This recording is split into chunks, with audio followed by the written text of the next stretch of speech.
Kajian Fathul Bari Syarah Kitab Sahih Al-Bukhari, Kitabul Adab.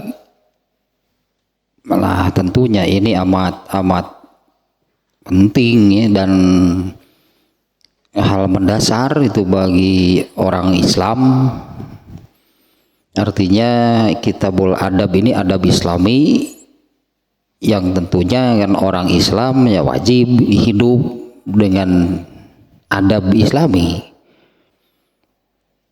Selain pasti benar gitunya, kalau dengan adab Islami itu selain pasti benar, karena apa yang ada di dalamnya itu bukan, kalau Islam itu kan bukan dari manusia, itu dari Allah. Hanya kalau Allah kan pasti benar, Allah tidak pernah salah. Orang Islam itu wajib beradab Islami selain pasti benar gitu ya. Kalau hidup dengan adab Islam itu juga berpahala. Beda dengan hidup dengan norma misalnya masyarakat ya atau apalah, belum tentu benar dan nggak ada pahalanya, rugi. Itu sebut orang Islam rugi kalau tidak beradab Islam. Nah, kalau beradab Islami artinya hidup dengan cara Islami selain pasti benar, berpahala. Dan sebetulnya kan selama manusia hidup di dunia itu untuk beramal atau untuk mengumpulkan pahala sebanyak-banyaknya.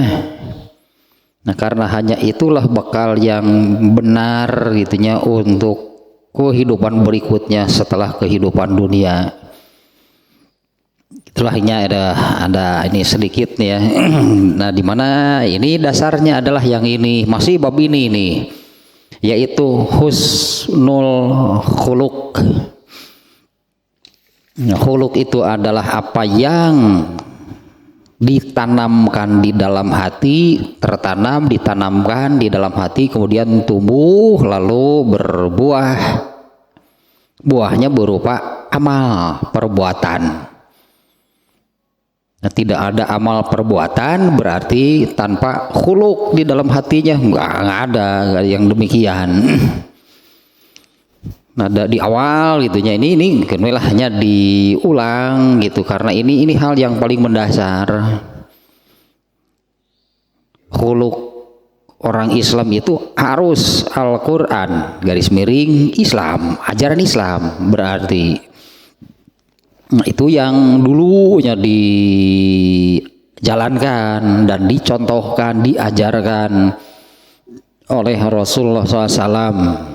Beliau menanamkan Al-Quran, menanamkan ajaran Islam ke dalam dirinya, bahkan mengakar, mendarah daging di dalam dirinya, sehingga semua amalan Rasulullah SAW itu total pengamalan Islam, pengamalan Al-Quran.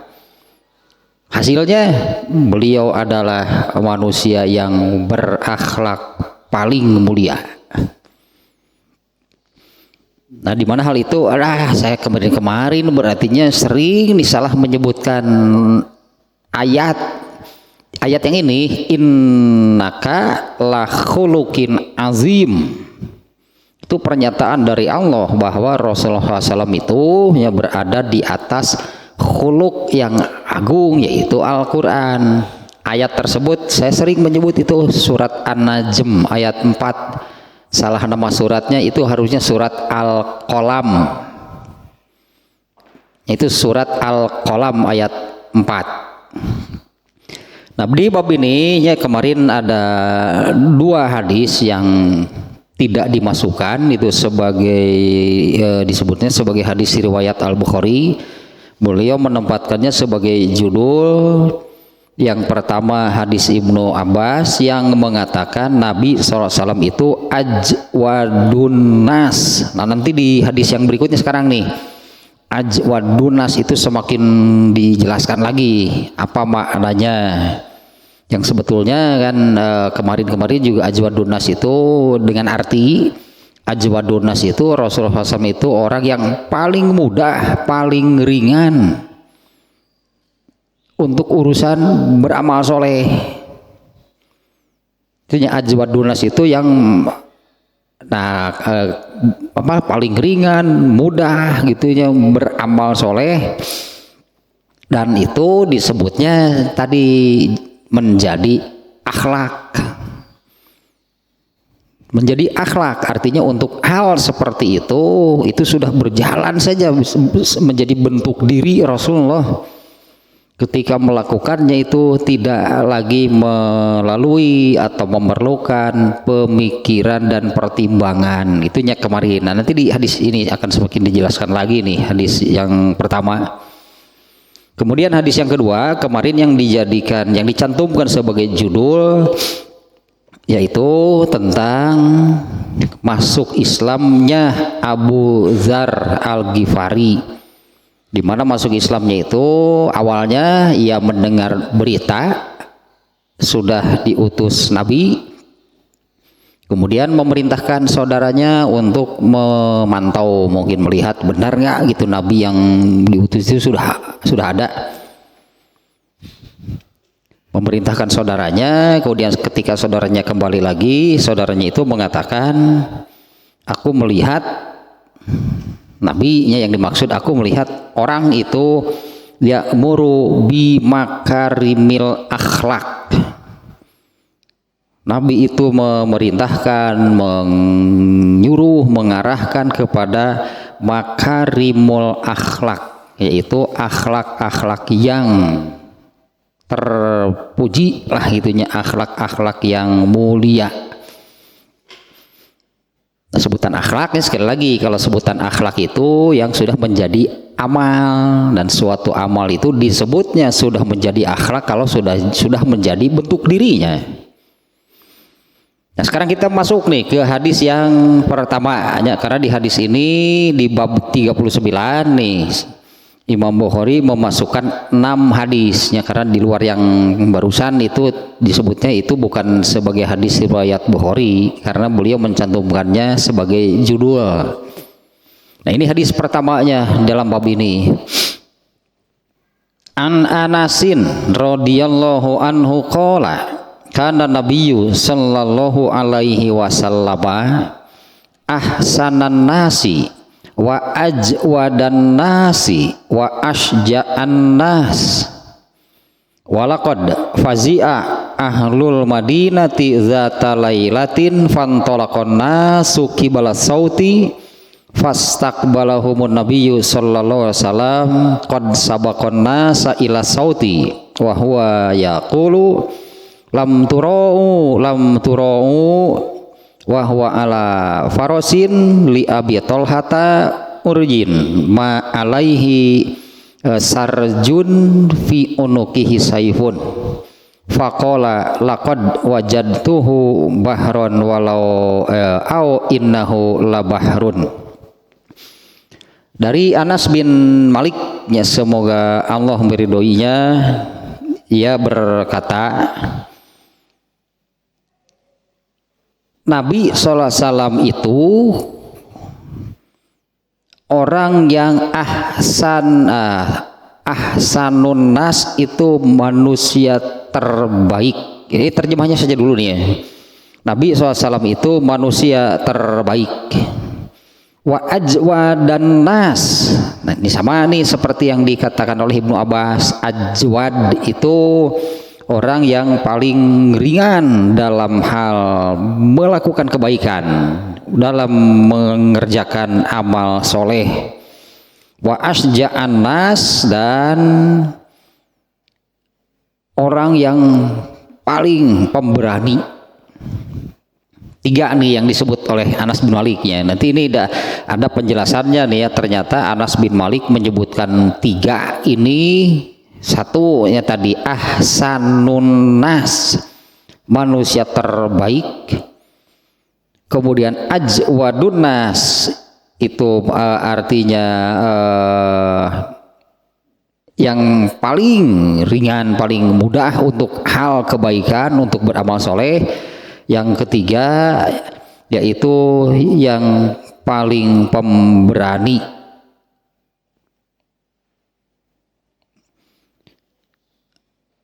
Kemudian, nah ini ada satu peristiwa, ada satu peristiwa nih di sini. Ada satu kejadian, ini lanjutannya terjemahnya. Anas bin Malik nih mengatakan, ada satu kejadian di mana ada suara yang mengagetkan penduduk Madinah pada suatu malam. Pada suatu malam itunya ada suara yang mengagetkan itu penduduk Madinah. Kemudian orang-orang bergegas menuju arah suara tersebut. Artinya bukan hanya satu orang nih ya, para sahabat gitu. Orang-orang gitu bergegas itu mendatangi arah suara tersebut. Fastaqbalahumun nabiyyu. Ternyata Nabi malah datang dari arah suara tersebut.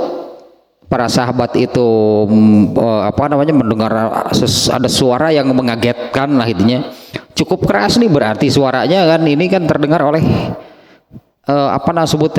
terdengar oleh orang-orang di kota Madinah. Para sahabat bergegas menuju suara tersebut. Nah, ketika mereka menuju ke arah suara tersebut, Rasulullah malah datang dari arah datangnya suara tersebut. Nabi Nabi datang menghadap kepada para sahabat dari arah yang berlawanan ya, dari arah datangnya suara tersebut. Ternyata Rasulullah SAW itu sudah paling dulu berarti yang menghampiri. Ya, mendengar suara yang mengagetkan, para sahabat bergegas ke sana, Nabi malah. Ternyata Rasulullah demikian itu, beliau itu paling dulu mendahului para sahabat mendatangi tempat suara tersebut. Nah, ketika para sahabat berjalan menuju arah datangnya suara, Rasulullah SAW malah datang dari tempat datangnya munculnya suara tersebut. Kemudian beliau menyabdakan, lam tura'u, sudah tenang, jangan takut. Dua kalinya Rasulullah mengatakan demikian. Lam tura'u, sudah tenang saja kalian, jangan takut. Wa huwa ala farasin li Abi Talhata urjin. Nah, saat itu Rasulullah SAW datang dari arah munculnya suara. Beliau mengatakan seperti tadi ketika bertemu dengan para sahabat yang menuju arah suara, Rasulullah SAW menunggangi kuda milik Abu Talhah tanpa pelana. Buru-buru berarti ini kesannya kan ya, tanpa pelana. Pelana apa namanya ya, tempat duduk di atas kuda. Beliau yang berada di atas kuda tanpa pelana milik Abu Talhah. Ma'alaihi sarjun fi unukihi. Nah, di mana Rasulullah SAW saat itu tidak membawa lampu. Karena ini kejadiannya kan malam.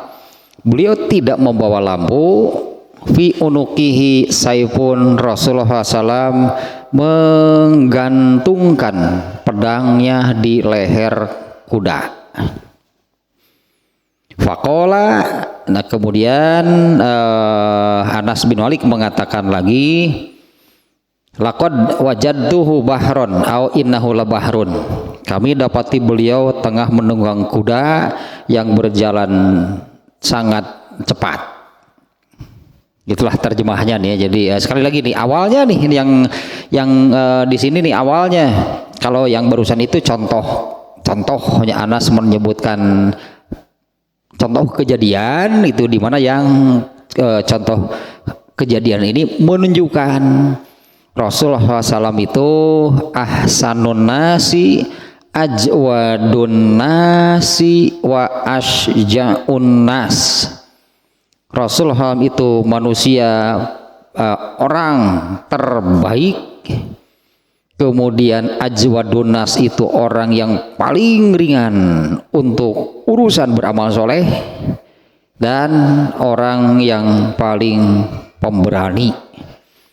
Adapun contoh kasusnya, ya sekali lagi ini ada suara yang mengejutkan, itunya mengagetkan penduduk Madinah pada suatu malam. Kemudian orang-orang bergegas menuju arah datangnya suara tersebut. Ternyata ketika mereka sedang bergegas menuju ke sana, Rasulullah malah datang dari arah kebalikan. Berartinya Rasulullah justru malah datang dari arah datangnya suara tersebut. Beliau menghadap kepada para sahabat, ternyata beliau sudah lebih dulu, paling dulu mendatangi tempat munculnya suara tersebut. Ketika beliau kembali lagi berarti dari arah tempat suara tersebut, beliau mengatakan kepada para sahabat, jangan takut, jangan takut. Saat itu beliau menunggang kuda milik Abu Thalhah, ya, kudanya tanpa pelana, tidak berbekal lampu lah gitunya, tidak berbekal lampu pelita atau apalah saat itu ya. Beliau membawa pedang yang digantungkan di leher kuda. Anas bin Malik mengatakan, aku melihat saat itu Rasulullah berkudanya dengan sangat cepat. Nah, ini hadis yang pertama dia dari judulnya masih tentang husnul khuluq, ya, tentang khuluq yang baik. Nah, kita lihat nih ya penjelasan Ibnu Hajar Al-Asqalani ini tentang hadis nomor 1 ini. Yang saya catat ya, dari Ibnu Hajar Al-Asqalani menerangkan hadis ini tidak terlalu panjang, tapi banyak poinnya gitu ya. Tidak terlalu panjang nih penjelasan Ibnu Hajar Al-Asqalani, tapi banyak poinnya. Yang saya catat ada 7 poin tentang hadis ini. Yang pertama, Anas bin Malik yang mengatakan ahsanun nas, Rasulullah SAW itu manusia terbaik. Nah, terbaiknya di sini Rasulullah SAW itu ternyata gitunya terbaik. Kalau dalam ini yang doa bercermin kan di situ ada kholki, ada khuluki, kholkun dan khuluk. Kalau kholkun itu jasad, kalau khuluk itu ruh, gitunya. Kalau kita bagi dua. Nah, Rasulullah SAW itu orang terbaik, ya, kholkon dan khulukon. Secara fisik lah gitunya, secara fisik Rasulullah SAW itu juga yang terbaik. Di antaranya yang saya lihat nih tentang Rasulullah SAW di dalam At-Tirmidzi, di dalam Sunan At-Tirmidzi oleh Imam At-Tirmidzi penulisnya, ia menempatkannya di dalam bab majaa fi sifatin Nabi sallallahu alaihi wasallam. Ini hadis babnya menerangkan tentang fisik atau jasad, dirinya fisik jasad Rasulullah SAW. Di antaranya ada yang cukup panjang nih hadisnya nih. Ini kita terjemahnya saja nih ya.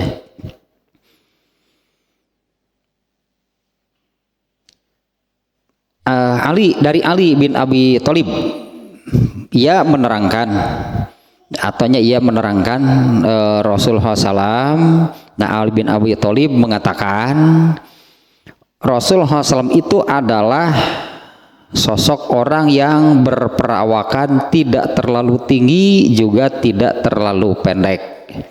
Ya, orang yang berperawakan sedang, rambutnya tidak lurus juga tidak keriting, rambutnya lebat. Rasulullah itu tidak gemuk juga tidak kurus, wajahnya sedikit bulat, kedua bola matanya sangat hitam, bulu matanya panjang, kemudian persendiannya yang sendi pokok gitunya, ini sendi pokoknya, apanya sendi pokok di badannya, ya itu besar, bahunya bidang, bulu dadanya lebat, nah tidak ada bulu-bulu di badan, telapak kakinya tebal, jika berjalan seakan-akan sedang berjalan di jalanan yang menurun. Nah, jika menoleh seluruh badannya ikut menoleh. Ini Ali bin Abi Thalib nih menggambarkan Rasulullah SAW. Nih. Di antara kedua bahunya ada stempel kenabian. Di punggungnya di belakang nih, di belikat namanya ya, itu ada stempel kenabian. Itu yang juga stempel itu yang dulu dilihat oleh Warokoh bin Naufal ketika Rasulullah SAW pertama kali menerima wahyu oleh Khadijah, itu kan dibawa kepada seorang pendeta yang Warokoh bin Naufal itu kakak sepupunya Khadijah. Dibawa gitu menemui karena Rasulullah bingung kan dengan kejadian di Gua Hiro itu apa, yang jelas menakutkan bagi Rasulullah. Ya Khadijah juga samanya, untung saja Khadijah istri yang luar biasa. Khadijahnya kan, kalau Rasulullah kan menggigil minta diselimuti, ketakutan, Khadijahnya tegar, tenang kata Khadijah gitu kan, aku yakin Allah tidak akan menghinakanmu. Nah beberapa hari kemudian ya Khadijah membawa Rasulullah menemui Warokoh bin Naufal. Coba ceritakan apa yang kamu alami. Setelah diceritakan, oh itu Jibril yang datang. Kemudian Warokoh juga melihat di punggungnya, ternyata ini ada ini stempel kenabian.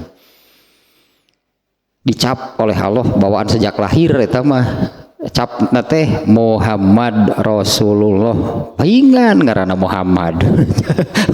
Pantas namanya Muhammad. Itu sudah ada tah, lamun kalau memang juga nggak ada aslinya. Saat itu tidak ada lagi orang lain yang bernama Muhammad, itu nggak ada. Andai ada saat itu juga ada orang lain yang bernama Muhammad lalu mengaku nabi, ya capna teh berarti ya cirian, dicirian itu oleh Allah, dicap nih.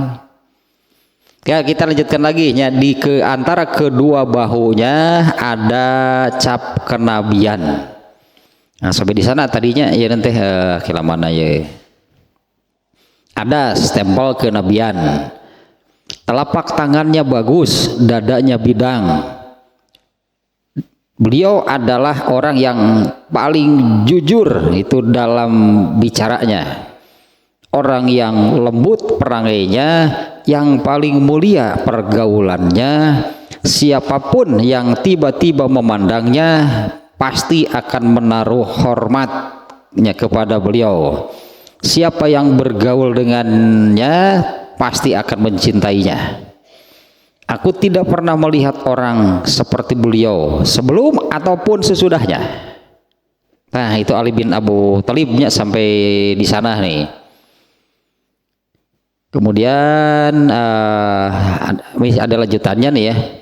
Abu Ja'far berkata, aku mendengar Al-Asma'i berkata dalam tafsirnya tentang sifat kepribadian Nabi SAW.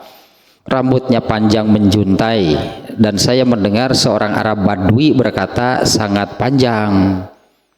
Maksudnya apa nih, tinggi panjang. Sedangkan berperawakan pendek, maksudnya sebagian dari anggota badannya sangat pendek. Naon dimakinya keriting, rambutnya sangat keriting seperti seorang yang rambutnya berkelok-kelok. Bahasa ada itu ya. Kemudian al-musyrob maksudnya apa nih ya? Seakan-akan di ubun-ubunnya ada warna agak kemerah-merahan. Nah, matanya hitam, ya, biji bola matanya hitam. Kemudian al-ahdab, bulu matanya panjang. Oh, ini penjelasan nih ya. Bahunya bidang, di dadanya terdapat bulunya, bulu dada yang sangat lembut yang terdapat pada daerah antara dada hingga pusar. Itu pas adanya penjelasannya hadis seperti ini. Telapak tangan dan kakinya tebal. Kemudian kalau berjalan Rasul itu ngungkug. Alah, apa itu ngungkug?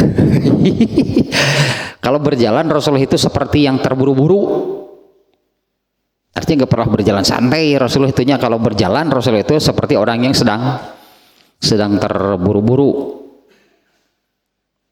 Nah, ini di antaranya ini hadis yang menerangkan fisik Rasulullah SAW. Dan yang pastinya wajah gitu, wajah beliau itu tampan. Rasulullah makasep gitulah. Rasulullah itu orangnya ya ganteng lah. Serba pertengahan sebetulnya, tidak tinggi, tidak pendek, tidak gemuk, tidak kurus. Kemudian hidungnya tidak terlalu mancung, juga tidak minimalis. Hidungnya tidak terlalu mancung, ya juga tidak minimalis. Ini ada beberapa sebetulnya di dalam satu lagi ini ya. Ini Ali bin Abu Thalib juga nih. Rasulullah itu tidaklah tinggi, tidak pendek, telapak tangan dan kakinya kasar. Kepalanya besar, tulang kepalanya juga besar, rambut dadanya lebat. Jika beliau berjalan, ia berjalan tegak seperti seorang yang sedang naik dari satu tempat yang rendah. Ya, saya belum pernah menjumpai orang seperti beliau sebelum ataupun sesudahnya. Nah, banyaknya hadis yang menerangkan. Nah, ini kholqon seperti yang di doa ketika bercermin itu kan, Allahumma kama ahsanta kholqi, penciptaan jasad. Itu sering diartikan, ya Allah, sebagaimana telah engkau baguskan rupaku, fahassin khuluqi, maka baguskan pula khuluqku. Nah, Rasulullah SAW itu, Anas bin Maliknya mengatakan, karena Nabi SAW ahsanan nas, yaitu ahsanahum kholqon wa khuluqon. Apalagi tadinya di hadis yang pertama yang dibaca agak panjang terjemahnya. Sekali lagi ini bagian khuluqnya, berarti ini kalau fisiknya ya, secara fisik tadi ya, tentang apa namanya, sampai rambutnya, dadanya ada ciri kenabian gitu di antara dibelikatnya di antara kedua bahunya. Nah, sementara ini berarti nih soal khuluqnya, akhlak. Kalau dalam ini sudah jadi akhlaknya. Yang ininya nih, beliau adalah orang yang paling jujur dalam berbicara, lembut perangainya, mulia pergaulannya. Siapapun yang tiba-tiba memandangnya pasti akan menaruh hormat. Siapapun yang bergaul dengannya pasti akan mencintainya. Nah, ini kan karena akhlak. Ya, Rasulullah itu adalah manusia terbaiknya, khuluqon kholqon wa khuluqon. Satu makna itunya, Anas bin Malik mengatakan ahsanan nas. Beliau itu adalah manusia terbaik, baik kholqon atau urusan kholqun ataupun khuluqnya. Kemudian yang kedua, nih ajwadun nas. Anas bin Malik nanti ini tiganya. Ternyata Anas bin Malik mengatakan tiga. Ya, pintar gitu. Anas bin Malik ternyata menyebutkan tiga ini mewakili secara keseluruhan. Yang kedua yang disebut oleh Anas bin Malik itu adalah ajwadun nas. Penjelasan dari Ibnu Hajar Al-Asqalani, aksarun nasi bazlan lima yaqdiru alaihi. Ya, Rasulullah SAW itu adalah orang yang kalau mampu, kalau bisa, nggak ada, jadi tidak ada kata tidak dilakukan. Ya, kalau mampu, kalau bisa gitu, bagi Rasulullah itu sebutnya dalam bahasa itu nggak ada kamusnya untuk tidak dilakukan. Tentu enggak, kalau keburukan masa sih, pasti bukan soal keburukannya. Apabila sesuatu itu yang Rasulullah itu mampu melakukan, nggak ada kamusnya itu dalam Rasulullah itu tidak dilakukan, pasti dilakukan. Dan tentu maksudnya mampu itu mampu untuk melakukan hal yang baik, hal yang mulia, amal soleh gitulahnya. Apabila Rasulullah mampu melakukannya, tidak ada kamusnya dalam diri Rasulullah itu untuk tidak dilakukan. Nah, kalau soal keburukan nih, kalau soal keburukan, ya karena sudah dimaksumnya, Rasulullah itu kan dimaksum, nggak pernah Rasulullah itu sekecil apapun mengerjakan keburukan. Bab ini atau bab apa ya? Ini yang bab 38, sekarang bab 39-nya. Bab sebelumnya kan Rasulullah SAW itu malam yakunin nabiyyu fahishan wala mutafahishan. Rasulullah itu tidak pernah terkait lah sebutnya dengan keburukan, baik perbuatannya ataupun ucapannya. Itunya bab Qiyam Qarin yang 38. Nah, Anas bin Malik, Aisyah nih, diantaranya menerangkan seperti ini. Kurang lebih maknanya, Rasulullah SAW itu apabila dihadapkan kepada dua keburukan, buah si malakama itunya, apabila dihadapkan pada situasi lah misalnya pada situasi yang buruk, dua situasi yang buruk, maka Rasulullah akan memilih yang keburukannya lebih ringan atau lebih sedikit. Artinya tetap di situ ada amal solehnya. Jadi tidak mengatakan lah kan sama-sama buruk ini, yang misalnya kalau memilih A ya buruk, yang memilih B juga buruk.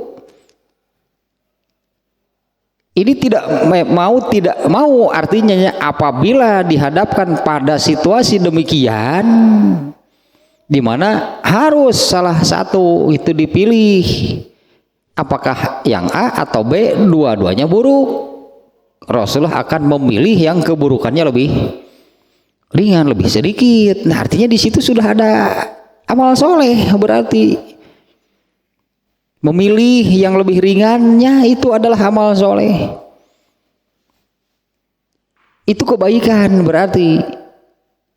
Dan satu lagi Aisyah mengatakan, jadi ada dua hal yang disebutkan oleh Aisyah di hadis ini. Rasulullah itu apabila dihadapkan pada dua pilihan yang buruk, maka Rasulullah akan memilih yang keburukannya lebih ringan. Dan beliau itu sejauh-jauh manusia dari dosa. Nah, di sini ajwadun nas itu Rasulullah SAW itu adalah orang yang apa namanya, mau setengah-setengah gitulah, bazlu gitu, aksaruhum bazlan, pasti akan maksimal. Ya, gitulah maksimalnya, berarti tidak setengah-setengah. Rasulullah SAW itu pasti akan menumpahkan seluruhnya maksimal lima yaqdiru alaihi, apa yang beliau mampu untuk melakukannya. Dan nah itulah sudah jadi akhlaknya, dan sudah menjadi ya, ini seperti inilah akhlak Rasulullah SAW. Kalau untuk urusan kebaikan, untuk urusan amal soleh, beliau itu adalah orang yang paling mudah, yang paling ringan. Dan kalau sudah melakukan, berarti Rasulullah akan melakukan sepenuh hati, mungkin sebutannya ya, akan mengerjakannya sepenuh hati, karena yang semua yang dilakukan oleh Rasulullah itu kan ibadah semuanya. Seperti tadinya di awal saya ungkap lagi sedikit bahwa ini kitabul adab, artinya adab dari agama Islam, yang berarti orang Islam itu disebutnya beradab dengan adab Islami, berarti cara hidupnya mengikuti cara atau adab menurut ajaran Islam. Yang pertama pasti benar karena Islam itu Allah yang membuat, bukan manusia. Dan yang ketiga, kalau dilakukan diberi pahala, karena hakikatnya itu kan melaksanakan apa yang ditetapkan oleh Allah, bukan manusia. Beruntung sebetulnya gitunya, beruntung orang Islam itu kalau beradab Islami, hidup sebutlah dengan mengikuti ajaran atau adab Islam itu, satu pasti benar, yang kedua berpahala.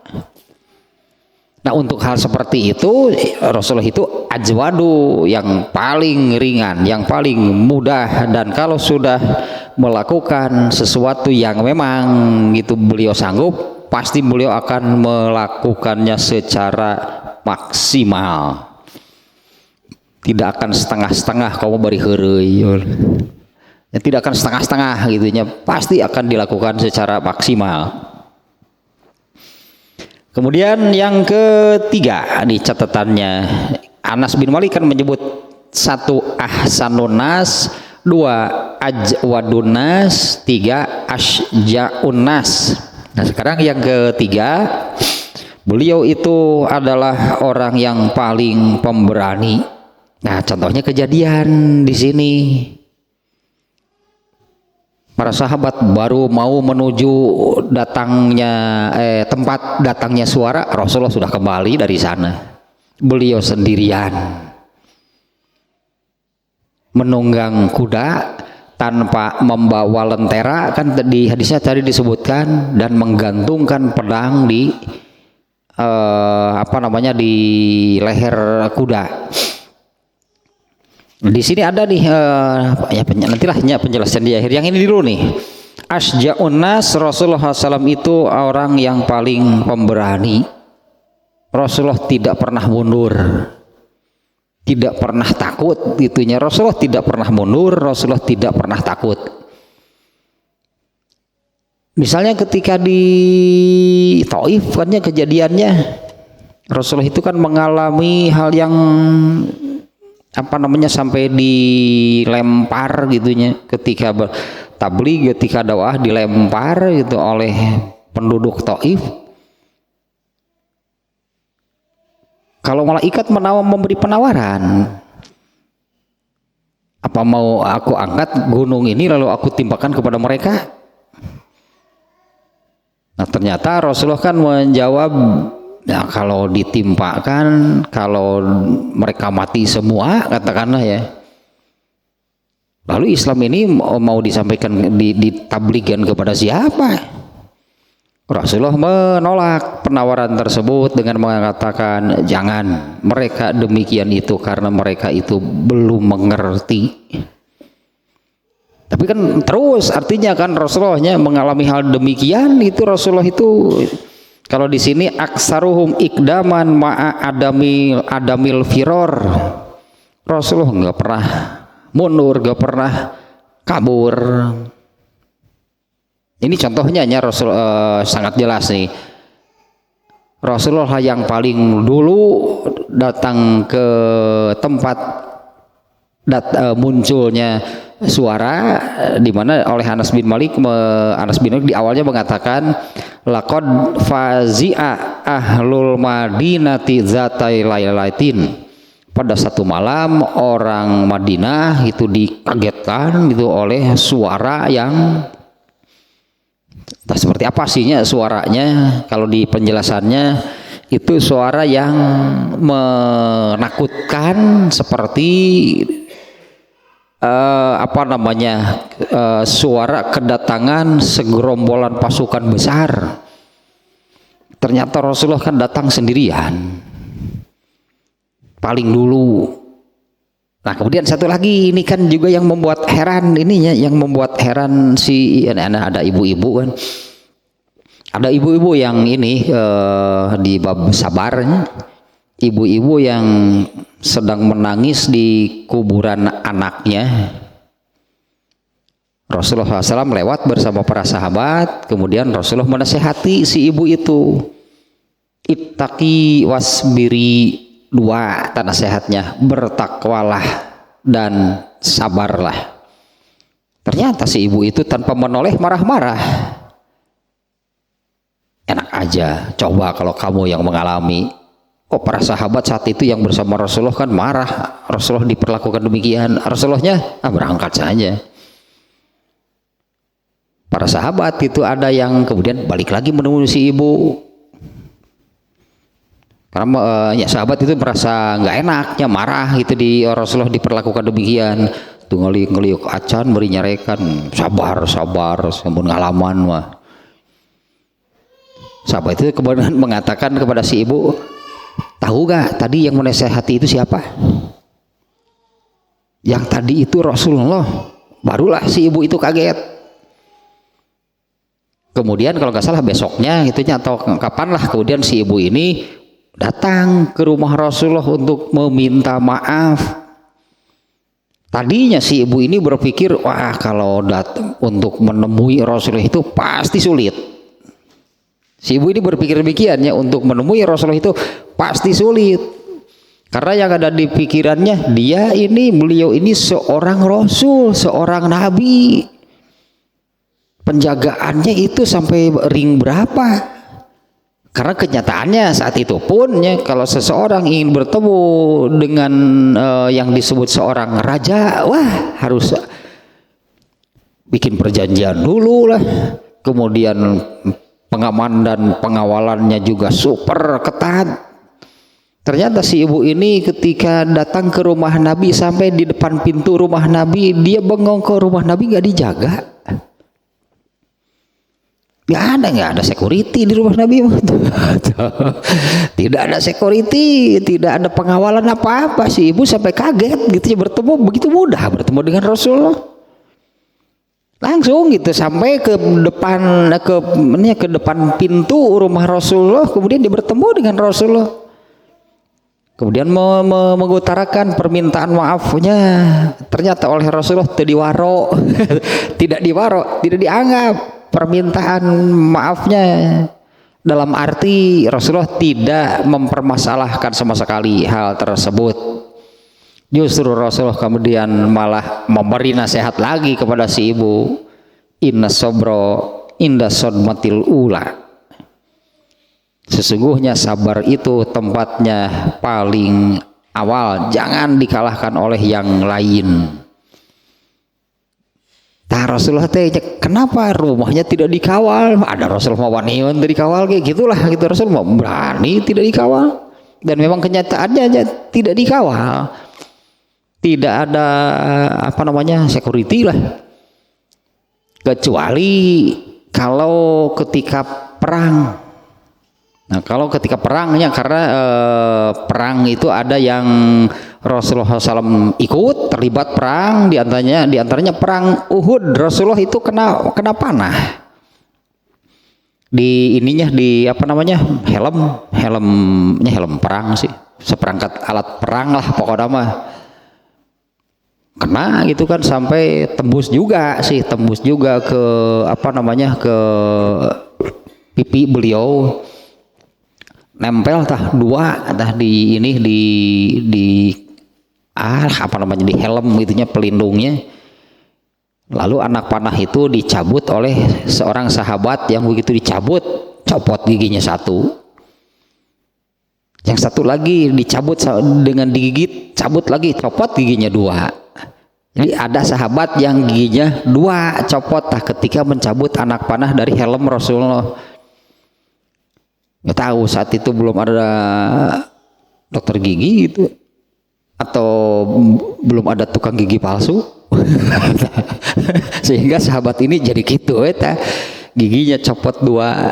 dan Rasulullah menyebutkan sejak giginya copot 2, dia ini jadi lebih tampan. Jadi beki kasep si eta saprak. 2 eta giginya tanggal gitu karena mencabut ini anak panah dari helm Rasulullah. Saya lupa lagi sahabat itu namanya siapa gitunya. Rasulullah menyebutkan demikian. Asa beki kasep si eta. Asa beki kasep si eta. Nah ininya tentang keberaniannya. Anas bin Malik menyebutkan 3 orang terbaik. Maknanya adalah kholqon dan khulukon, artinya baik jasadnya, rupanya, tagog bahasa Sunda malah itunya dedegan, bahasa Sunda namanya dedegan Rasulullah itu manusia terbaik.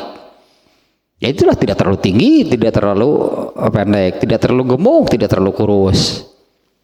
Kemudian secara khuluk, apalagi hilahnya khuluk Rasulullah itu ya. Karena khuluk Rasulullah itu tadi seperti di surat Al-Qalamnya, bukan surat An-Najm, surat Al-Qalam ayat 4 Al-Quran, khuluk Rasulullah. Kemudian yang kedua, ajwadun nas, yang ketiga asja'un nas. Nah, Anas bin Malik ini ya, karena kalau menerangkan Rasulullah itu seperti apa, segudang sebutan atau seabrag bisa menerangkan Rasulullah mah, seperti Ali bin Abi Thalib tadi kan banyak, itu pun belum semuanya berarti. Tadinya di riwayat At-Tirmizi yang kita baca tadi itu kan menerangkan Rasulullah itu seperti apa, dan di situ pun menerangkan baik fisiknya ataupun akhlaknya. Ya kalau fisiknya tadi sampai kepada apa namanya, dadanya bidang, itu dadanya berbulu, kemudian sebagainya lah, itu soal fisiknya. Nah kemudian soal akhlaknya, beliau adalah orang yang paling jujur dalam berbicara, orang yang paling mulia pergaulannya. Nah itu khuluknya, berarti menggambarkan akhlaknya.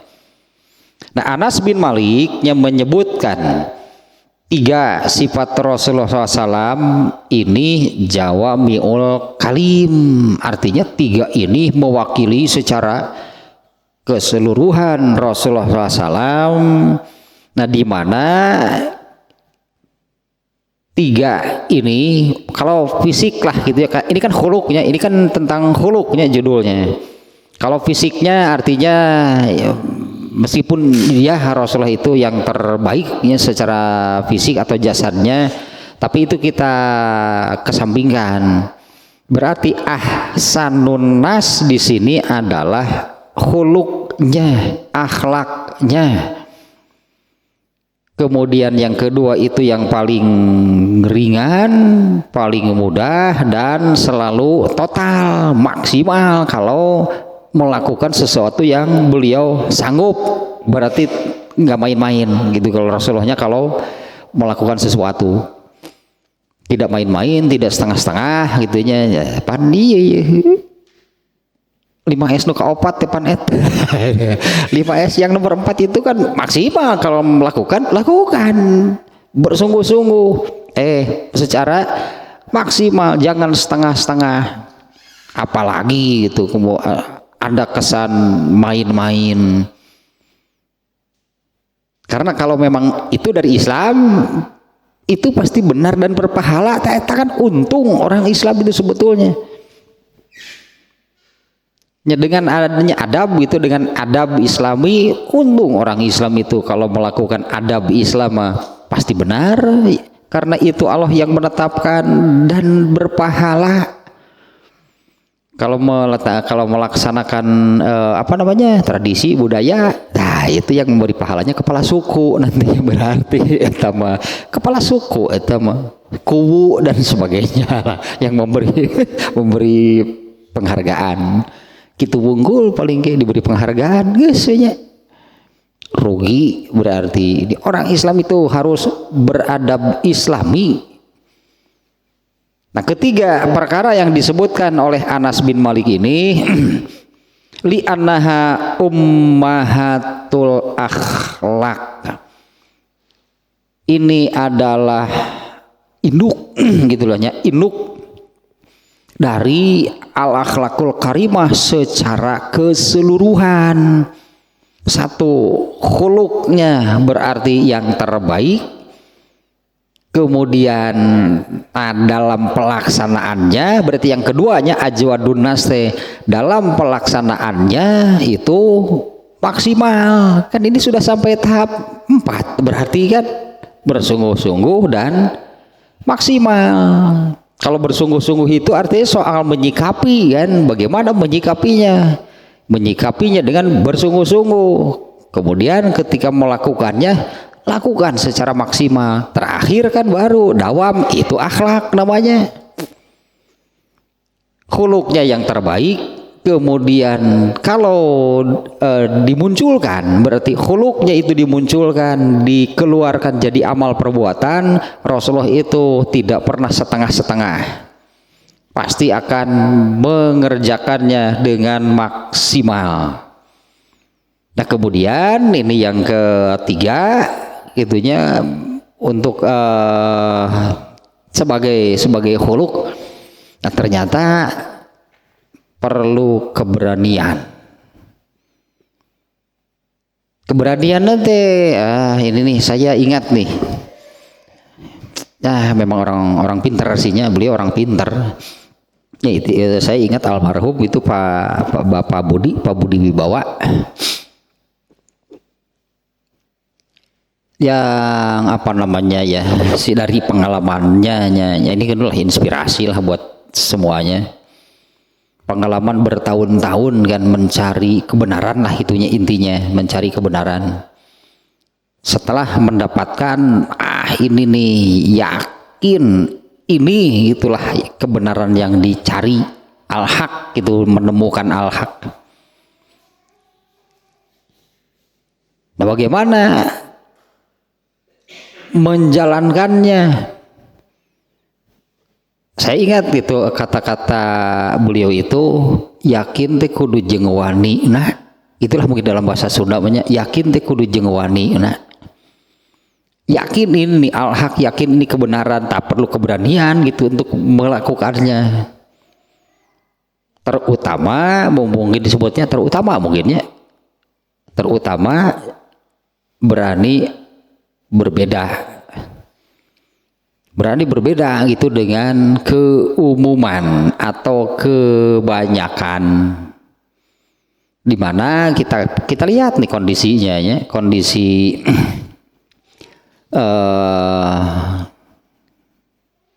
saya ingat satu judul kitab tulisan Imam Al-Ghazali.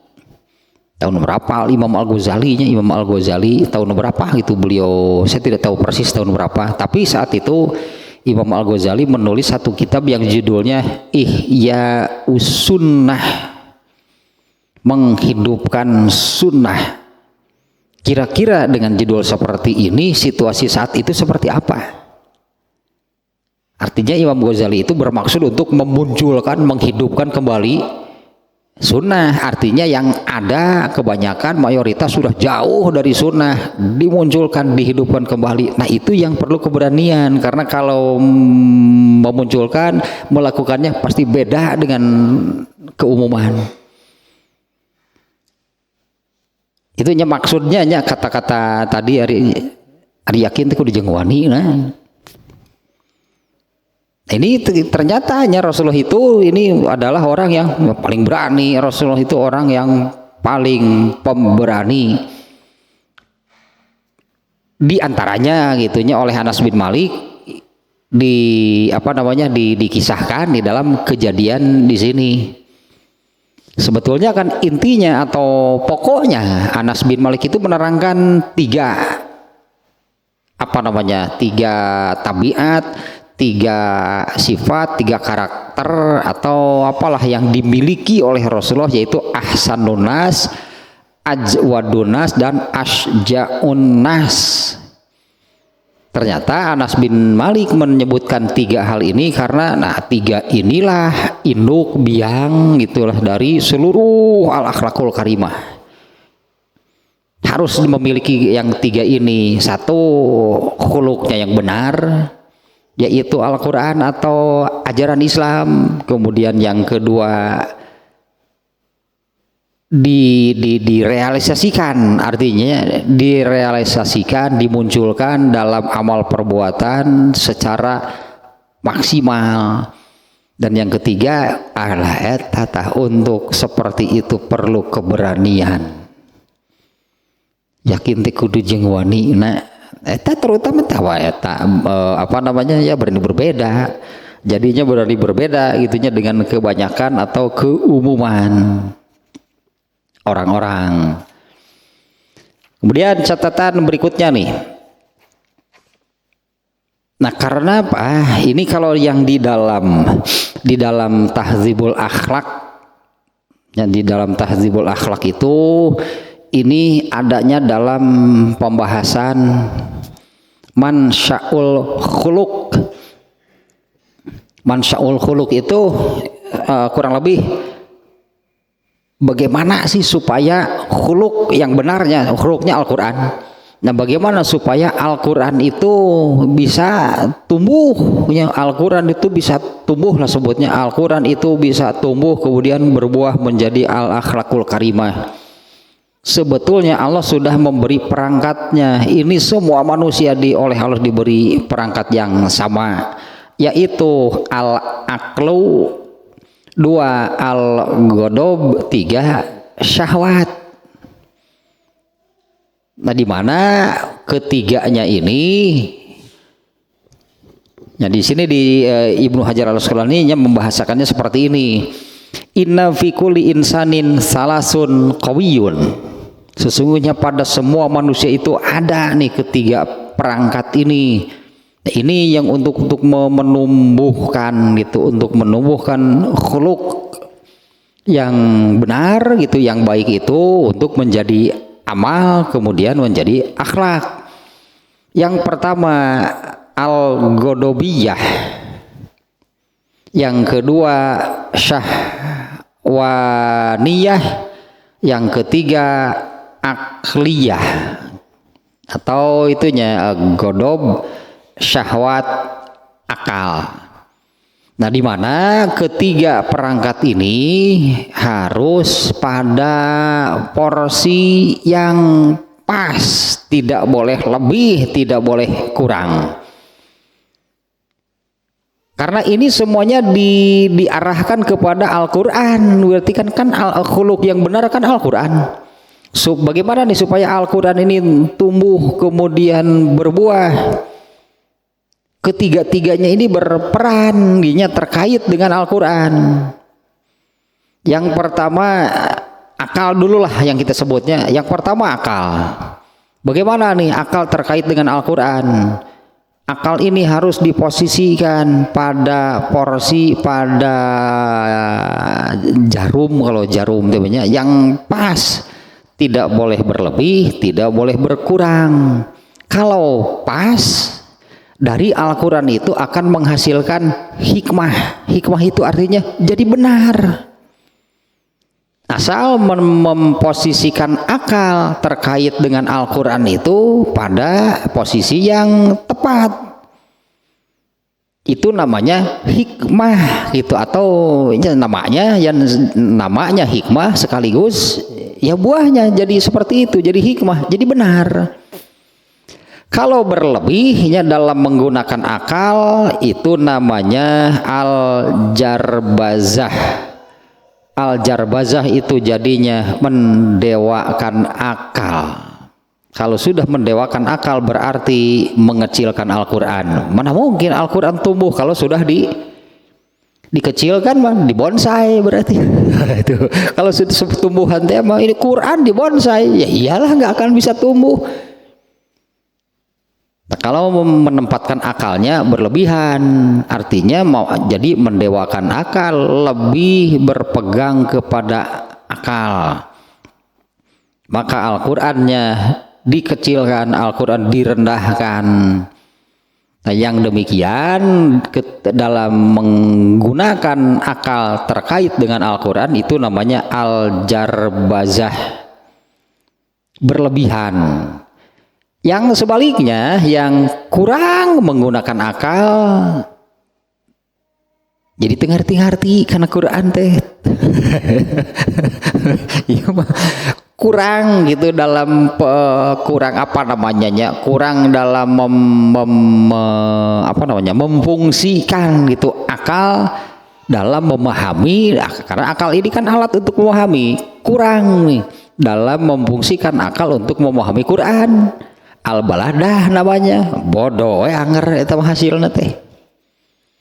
Hasilnya tetap bodoh karena tidak paham dengan Al-Quran, karena kurang memfungsikan akal untuk memahami Al-Quran. Kalau yang pertama al-jarbazah itu malah berlebihan dalam menggunakan akal, sehingga akal lah yang dijadikan pegangan, Al-Quran malah dikecilkan. Satu, akal itu harus pada posisi yang tepat. Kalau tepat disebutnya hikmah, artinya jadi benar kalau dengan Al-Quran. Yang kedua, kemudian godob yang terkait Quran, tetapnya godobnya terkait dengan Al-Quran. Kalau yang pas yaitu berani melakukan apa yang memang dikatakan ditetapkan oleh Al-Quran benar, berani melakukan, itu asyajaah. Kalau tadi sebutannya Rasulullah itu adalah orang yang paling pemberani. Nah ini nih berarti menempatkan godobnya, tolong terjemahlah godob lah gitunya, menempatkan godobnya yang pas disebutnya syaja'ah. Rasulullah SAW itu orang yang paling syaja'ah, artinya kalau sesuai dengan Al-Quran pasti berani Rasulullah melakukannya. Yang tadi kan tidak pernah mundur Rasulullah. Yang berlebihan sekarang, kalau berlebihan menempatkan godob itu disebutnya an-nuhur, nekat, kurang nekad. Yang seperti apa? Yaitu orang yang bertentangan dengan Quran tapi dia berani melakukan, nekat karena nu kitu mah. Dia bertentangan gitu dengan Al-Quran, dia malah berani melakukan, itu nekat namanya. Setan tanu kitu teh, iblis dulu nekat. Kalau yang kurang dalam menggunakan al-godobnya terkait dengan Al-Quran itu namanya jubun, borangan. Sudah jelas menurut Al-Quran itu benar harusnya bagaimana, tapi tidak berani melakukannya. Jubun namanya. Kemudian satu lagi syahwat. Yang benar itu adalah syahwat mah kan kahayang jeung karesep, syahwat mah tak urusan syahwat, urusan kahayang jeung karesep bagaimana terkait Quran, dikaitkan dengan Al-Quran. Yang berlebihan ini, yang berlebihan dalam menggunakan syahwatnya itu namanya asyarroh atau toma, yaitu ingin artinya tetap suka, padahal menurut Al-Quran itu salah. Artinya Al-Quran lagi gitu yang dikerdilkan, yang diabaikan, yang diikuti adalah keinginannya, padahal apa yang diinginkan dan disukainya itu salah menurut Al-Quran. Itu namanya syarroh atau toma.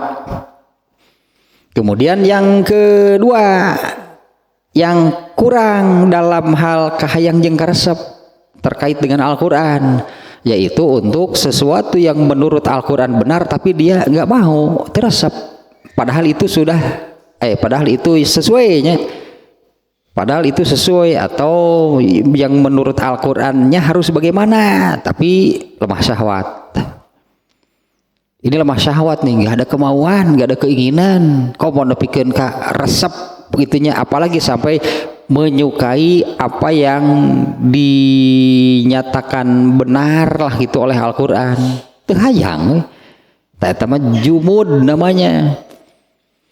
yang benar dalam menempatkan syahwat itu disebutnya al-ifah. Nah, al-ifah mah baru hayang jeung resep kalau sesuai dengan Quran, dan sebaliknya tidak akan suka bahkan benci untuk sesuatu yang bertentangan dengan Al-Quran. Nah, ini ketiga-tiganya harus pada posisi yang pas. Misalnya akalnya sudah benar tapi nggak ada keberanian. Akalnya sudah benar, godobnya sudah benar, nukatilu kahayang. Akalnya sudah benar gitunya, keberaniannya sudah benar, tapi urusan syahwatnya malah berlebihan. Jadi tetap saja yang diikutinya itu adalah apa yang dia inginkan, apa yang dia mau, apa yang disukai, meskipun bertentangan dengan Quran.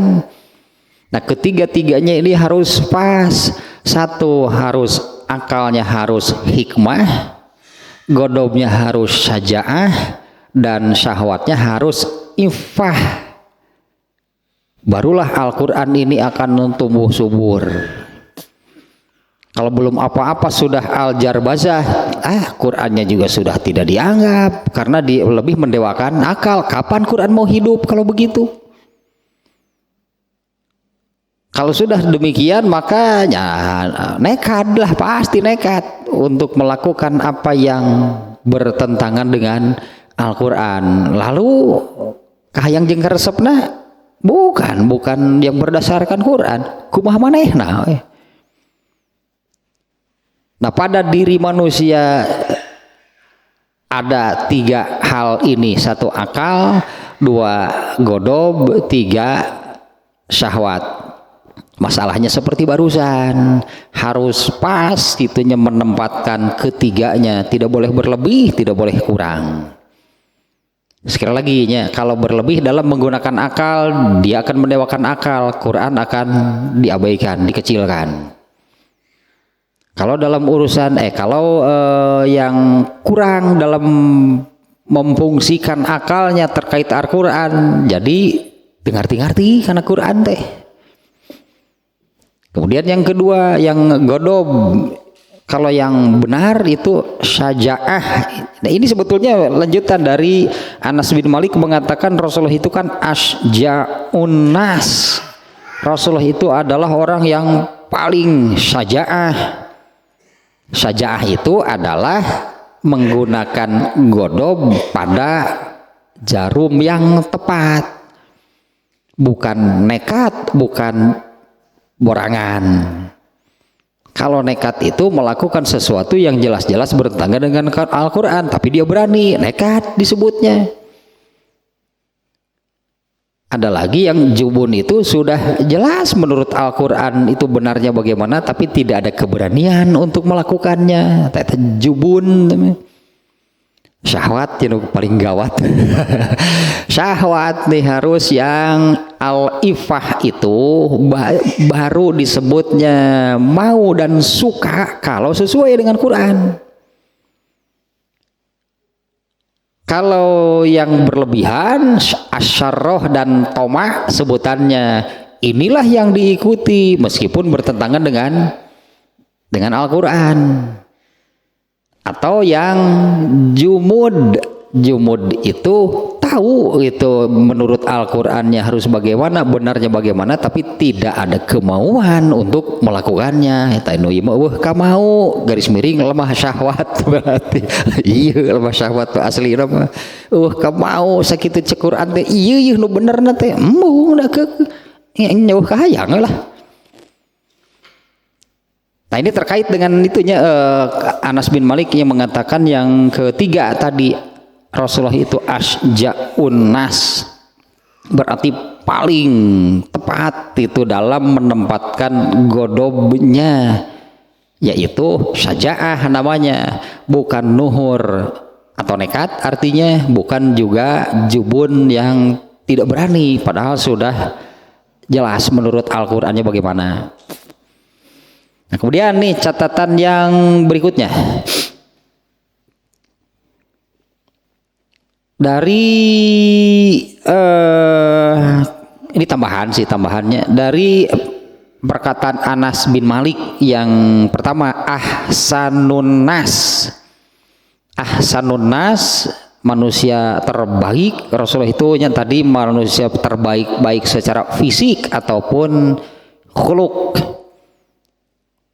Ini mencakup berarti kalau khuluk berarti kebuahnya yaitu akhlak, di mana buahnya akhlak itu kan berupa amal. Ini juga terbawa berarti Rasulullah itu adalah manusia terbaik amalnya, di mana amal itu kan yasmalul qaula wal fi'la, itu mencakup ucapan dan amalan, perkataan dan perbuatan gitulah. Perkataan dan perbuatan itu juga Rasulullah itu terbaik, ya, ucapannya, perkataannya, juga perbuatannya. Nah kemudian satu lagi nih yang catatannya, Al-Karmani nih mengatakan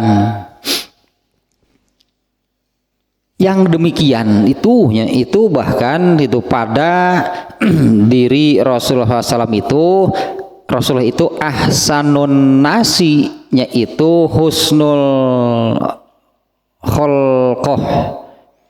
Ini mengikuti kepada disebutnya pada diri Rasulullah SAW itu benar-benar naonnya iktidalul mizaj, aduh bahasa kitanya menjadi tabiat, membentuk tabiat dan karakter.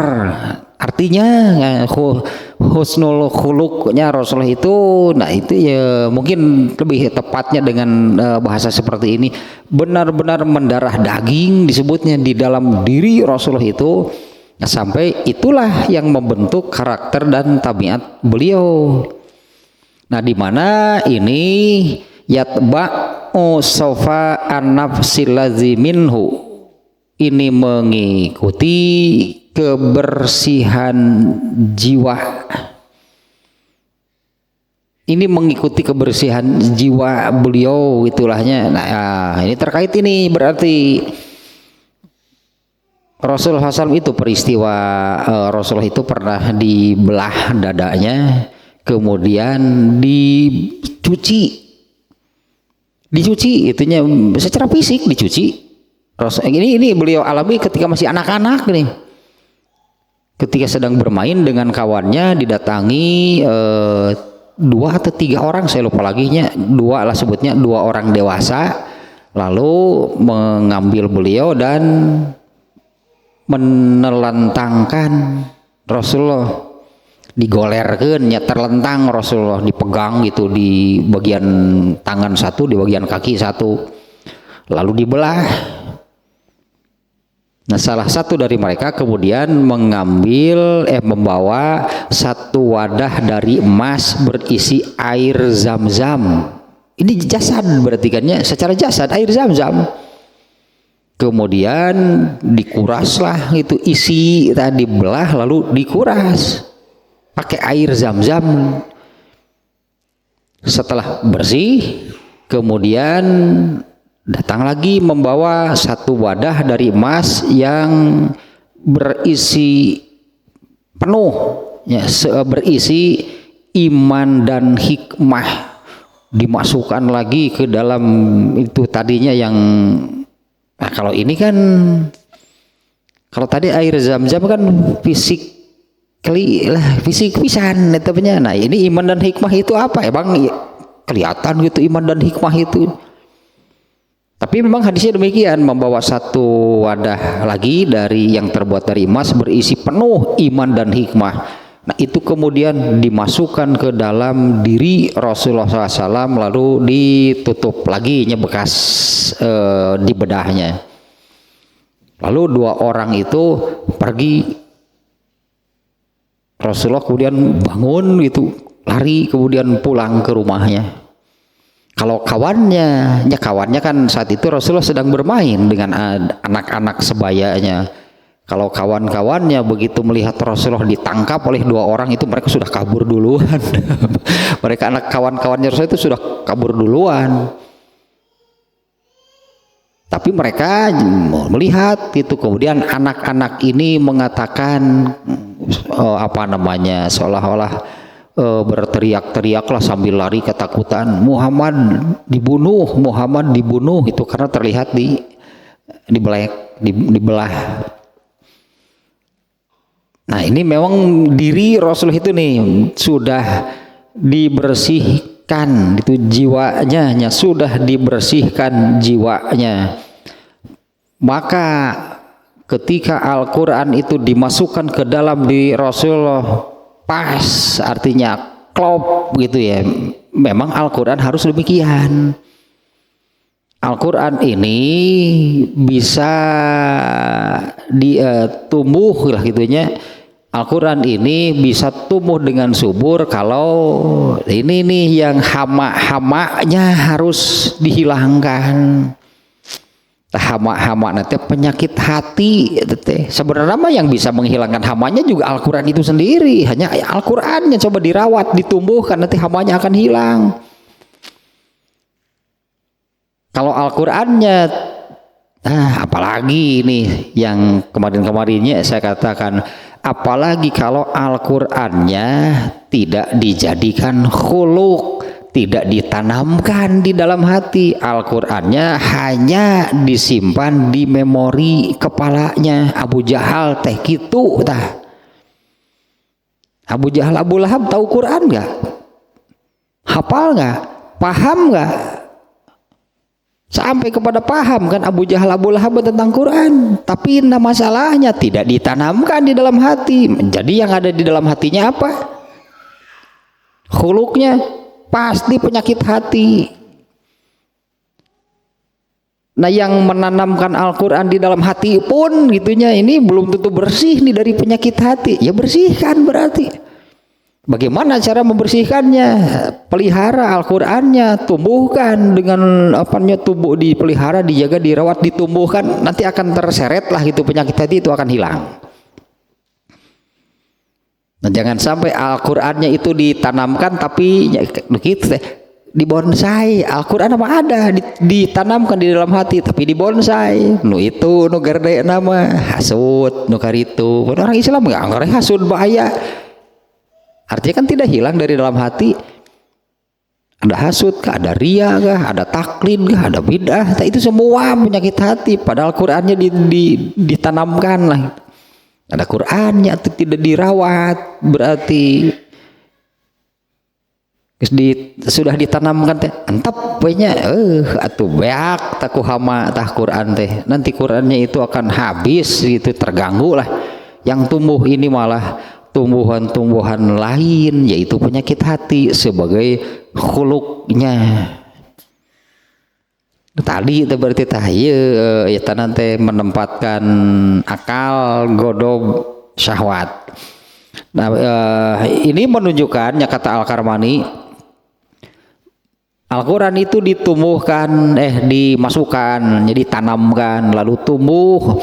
Nah, ini mengikuti kebersihan jiwa Rasulullah SAW yang hal itunya memang nih tadi itu sudah kebersihan itu jiwa Rasulullah SAW itu yaitu memang sudah sejak anak-anak beliau itu berjiwa atau berhati bersih karena sudah dikuras, dibuang oleh Malaikat Jibril. Tadinya pelakunya yang menangkap dan membelah dada Rasul itu Malaikat Jibril waktu Rasulullah masih anak-anak. Nah, berarti ketika Allah menanamkan Al-Quran ke dalam diri Rasulullah, wah tumbuhnya luar biasa. Taslah ya tetah segitu tah. Adapun yang lainnya ini peristiwa yang menerangkan peristiwa yang tadinya. Rasulullah SAW itu ketika para sahabat baru mau pergi menuju tempat datangnya suara, Rasulullah SAW malah sudah kembali dari tempat tersebut. Nah, ini menunjukkan berartinya anahu sabaqo fastaksyafal khobaro. Rasulullah yang mencari tahu lebih dulu dan memberitahu kepada para sahabat, yaitu yang tadi jangan takut gitu, jangan takut gitu, jangan takut. falam yajid ma yakhafu minhu, ternyata tidak didapati apa yang menjadi kekhawatiran dan mengagetkan para sahabat, sehingga mereka gitu para sahabat bisa pulang dengan tenang. Nah, ini juga menunjukkan ada akhlaknya juga gitu di sana. Bagaimana cara Rasulullah mengatasi masalah tersebut.